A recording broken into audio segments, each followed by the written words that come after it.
ముక్కోటి ఏకాదశి చేస్తావా? అప్పుడు నేను ఎన్ని ఫలితాలు ఇవ్వాలి నీకు? 23 ఏకాదశుల ఫలితం ఇవ్వాలి. అథవా ఈ ఏకాదశితో కలిపి 24 ఏకాదశుల ఫలితం ఇవ్వాలి. కానీ నేను ఒకటి ఎక్కువ అడుగుతాను, దానికి తగినంత నీకు ఇస్తాను.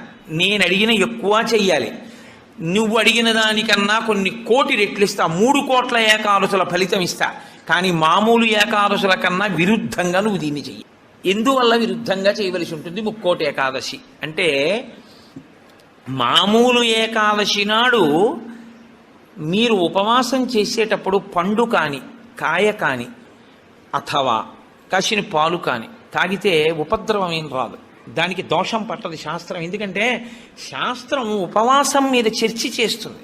ఉపనిషత్తుల్లో ఆ విషయం ఉంది, వేదంలో ఆ విషయం ఉంది. ఎప్పుడెప్పుడు ఉపవాసం ఎలా చెయ్యాలి అన్నది ఉంది. ఆదివారం నాడు కానీ, పౌర్ణమి నాడు కానీ, అమావాస్య నాడు కానీ